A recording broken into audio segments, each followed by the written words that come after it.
Hello friends, सभी को नमस्कार। Welcome back to my YouTube channel. साथियों, आज की वीडियो में आप देखेंगे दीक्षा पोर्टल के जो 25 नए बेसिक कोर्स आए हैं, इनमें से कोर्स नंबर 19 प्राथमिक शालाओं में साहित्य की प्रश्नोत्तरी। साथियों, यह कोर्स आपको 8 मार्च से 14 मार्च के मध्य पूरा करना है। तो साथियों, वीडियो शुरू करने से पहले आपसे निवेदन है कि यदि आप मेरे यूट्यूब चैनल पर पहली बार विजिट कर रहे हैं या आपने अभी तक मेरा चैनल सब्सक्राइब नहीं किया है, तो प्लीज़ आप मेरा यूट्यूब चैनल सब्सक्राइब करें, साथ ही बेल आइकन को ऑल पर सेट कर दें।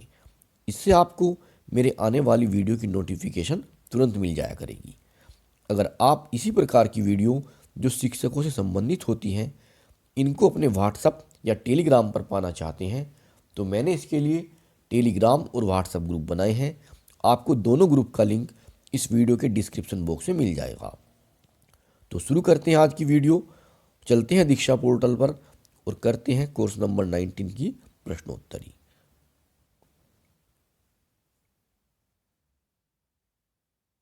ये कुछ ही सेकंड में आपके सामने ओपन हो जाएगी, थोड़ा धैर्य रखें।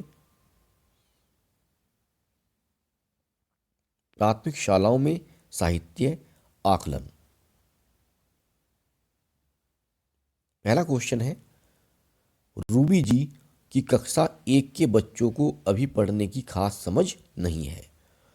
उन्हें पढ़ना सिखाने की शुरुआत के लिए उन्होंने कुछ गतिविधियां की, जिससे कुछ ही समय में बच्चे कविता, गाने और पढ़ने का प्रयास करने लगे।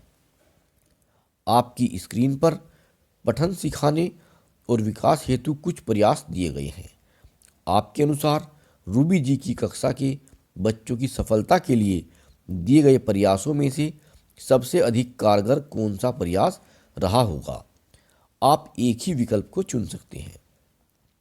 पहला विकल्प, कक्षा में लिखित पाठ और कविताओं को प्रेम पूर्वक पढ़ाना।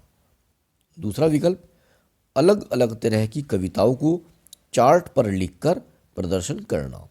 विकल्प नंबर 3, एक ही वाक्य या शब्द बार बार दोहराने वाली कविताओं का इस्तेमाल करना। और विकल्प नंबर 4, कविताओं को गाते हुए शारीरिक हाव भाव और आसपास मौजूद चीज़ों का इस्तेमाल करना। तो साथियों, यहाँ पर विकल्प नंबर 3 सही नज़र आ रहा है। इसको सबमिट करते हैं और देखते हैं कि ये सही है। नेक्स्ट क्वेश्चन, सामाजिक ज्ञान के एक शिक्षक ने पाया कि 5वीं के बच्चे कई विषयों को पढ़ने में रुचि नहीं ले रहे थे। इसका हल निकालने के लिए शिक्षक ने कहानियों की किताबों को अपनी कक्षा में शामिल किया। वे कोशिश करती कि बच्चों को जो भी विषय पढ़ाया जाए, वे उससे जुड़ी एक कहानी या मज़ेदार किस्सा बच्चों को पढ़कर सुनाएं। आपको क्या लगता है कि इस कोशिश से बच्चों में क्या क्या बदलाव आ सकता है? आप एक से अधिक विकल्प को चुन सकते हैं। पहला विकल्प है, पढ़ाए जा रहे पाठ से बच्चे बेहतर जुड़ाव महसूस कर पाएंगे। ये सही लग रहा है। दूसरा विकल्प, पढ़ाए जा रहे पाठ को बच्चे ज़्यादा गहराई से समझ पाएंगे। यह भी सही लग रहा है। नेक्स्ट विकल्प है, पढ़ाए जा रहे पाठ को बच्चे अधिक उत्साह के साथ पढ़ पाएंगे। यह भी सही नज़र आ रहा है। और विकल्प नंबर 4 है, पढ़ाए जा रहे पाठ को बच्चे अच्छे से याद कर पाएंगे। तो साथियों, मुझे इसमें पहला विकल्प, दूसरा और तीसरा सही नज़र आ रहा है। इसको सबमिट करते हैं और ये सही है। नेक्स्ट क्वेश्चन देखते हैं।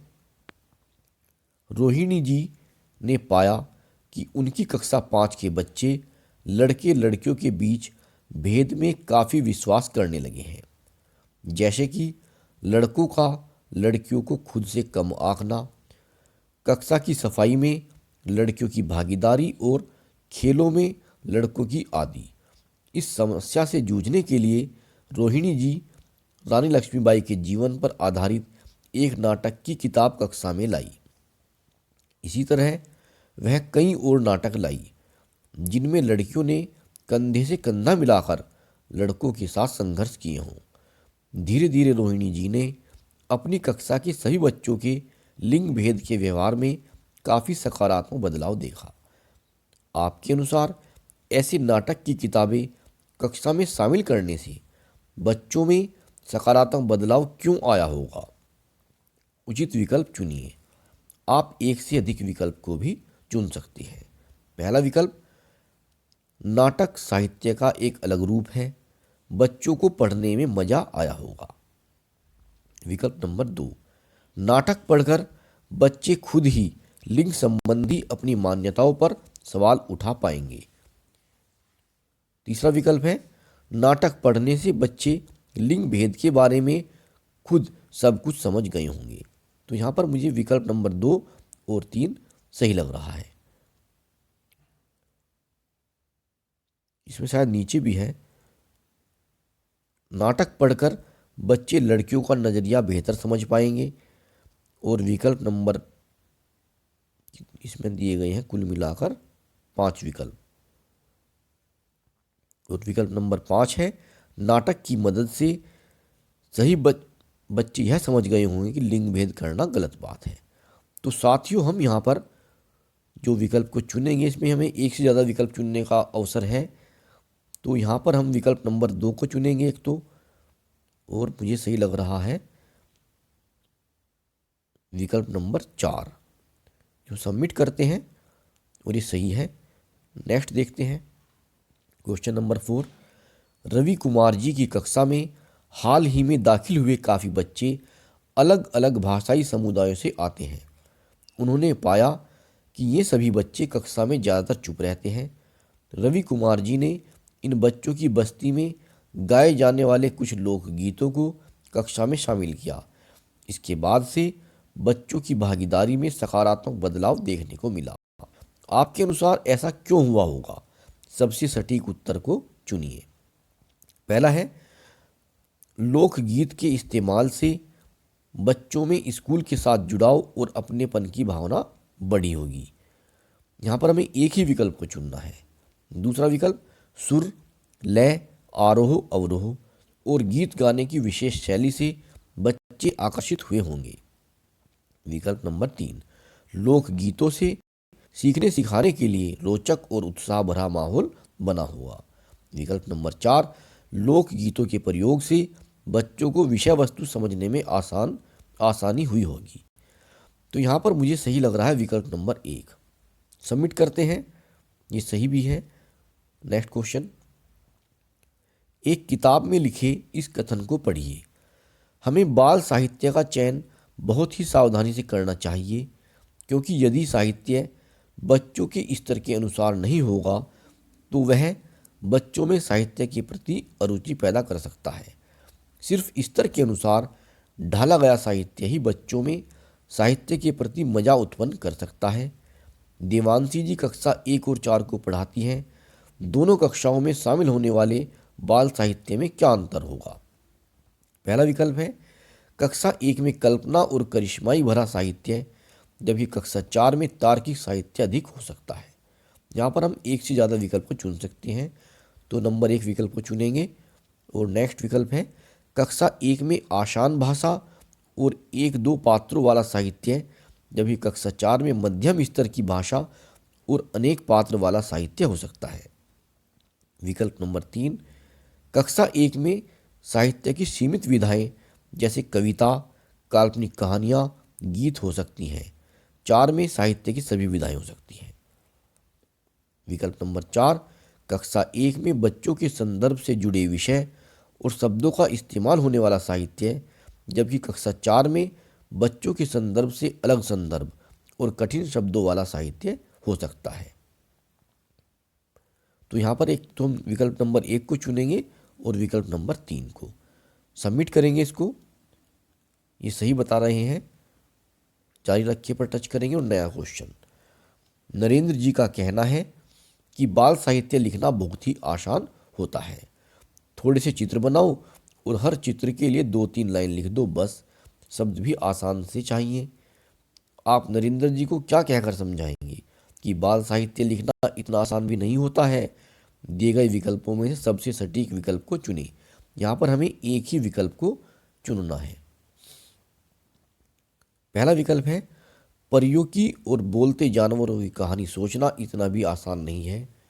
आजकल बच्चे इतनी आसानी से खुश नहीं होते हैं। विकल्प नंबर 2, बाल साहित्य बनाना कोई खेल नहीं है। बच्चों की सोच, उनकी पसंद और स्तर बड़ों से बहुत अलग है। विकल्प नंबर 3, बाल साहित्य में काल्पनिकता, रुचि, विविधता, बच्चों की सोच, उनका संदर्भ, स्तर, उनकी भाषा आदि का ध्यान रखना होगा। और विकल्प नंबर 4 है, बाल साहित्य में बहुत से चित्र बनाने पड़ते हैं। चित्रों का चयन बच्चों की उम्र और रुझान के हिसाब से करना होगा। तो यहाँ पर सही लग रहा है विकल्प नंबर 3। सबमिट करेंगे इसको, ये सही है। नया क्वेश्चन आपके सामने, क्वेश्चन नंबर 7। प्राथमिक शालाओं के शिक्षकों के साथ हो रही कक्षा में बाल साहित्य का इस्तेमाल पर एक वर्कशॉप में चर्चा के दौरान यह निकल कर आया कि जहाँ मजा नहीं वहाँ जुड़ाव नहीं, तथा जहाँ जुड़ाव नहीं वहाँ कहानी से लगाव नहीं।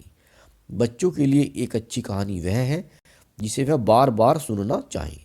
इस कथन की पुष्टि करने के लिए दिए गए विकल्पों में से सबसे सटीक विकल्प कौन सा रहेगा? आपको एक ही विकल्प को चुनना है। पहला विकल्प, बच्चों की कहानियों में कल्पना न हो तो बाल साहित्य अधूरा रह जाएगा, क्योंकि बच्चों के पास खुद कल्पना का भंडार होता है, इसलिए उनके लिए कहानियों में कल्पना तो होनी ही चाहिए। दूसरा है, बच्चों की कहानियों में कल्पना उम्र के हिसाब से भाषा, पात्र, स्थितियाँ, उपमाएं, विषय वस्तु, संदर्भ और सबसे अहम मजा ना हो तो बाल साहित्य ही नहीं रहेगा। और विकल्प नंबर 3, बाल कहानियों को बाल मनोविज्ञान के सिद्धांतों की समझ के आधार पर ना लिखा जाए तो बाल साहित्य अधूरा रह जाएगा। बच्चे ऐसा साहित्य पढ़ने में रुचि नहीं ले पाएंगे। यहाँ पर हमें एक ही विकल्प को चुनना है और यहाँ पर हम विकल्प नंबर 2 को चुनेंगे, क्योंकि यही मुझे सही लग रहा है, क्योंकि कहानी में मज़ा भी होना चाहिए। सबमिट करेंगे इसको, ये सही है। नेक्स्ट क्वेश्चन, एक प्रोफेसर ने शोध के लिए कक्षा 1 के बच्चों को पढ़ाना शुरू किया और पाया कि बच्चे कक्षा में ध्यान नहीं दे रहे थे। उन्होंने इस समस्या के लिए काफ़ी साहित्य पढ़ा और वीडियो देखी। साहित्य, वीडियो और साथ ही शिक्षकों के सुझाव के आधार पर उन्होंने कक्षा में बाल साहित्य शामिल करने का फैसला किया। आपके अनुसार इस स्थिति में बाल साहित्य को कक्षा में शामिल करने का कौन सा तरीका प्रोफेसर के लिए सबसे कारगर साबित हो सकता है? सबसे सटीक विकल्प को चुनें। आप एक ही विकल्प चुन सकते हैं। पहला विकल्प, बार बार कुछ पंक्तियों को दोहराने वाली रोचक कहानी या कविता की किताब चुनकर बच्चों को सुनाना।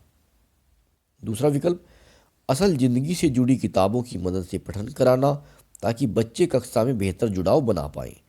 विकल्प नंबर 3, काल्पनिक कहानियाँ व कविताएं मज़ेदार तरीकों से सुनाना ताकि बच्चों को सोचने, कल्पना करने और उत्सुक होने के अवसर मिले।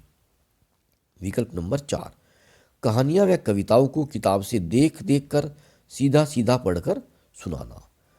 तो यहाँ पर मुझे विकल्प नंबर 2 सही लग रहा है। इसमें लिखा है असल ज़िंदगी से जुड़ी किताबों की मदद से पठन कराना ताकि बच्चे कक्षा में बेहतर जुड़ाव बना पाए। सबमिट करते हैं, ये सही है। क्वेश्चन नंबर 9, अंशी का मानना है कि चित्र बाल साहित्य का अभिन्न अंग है।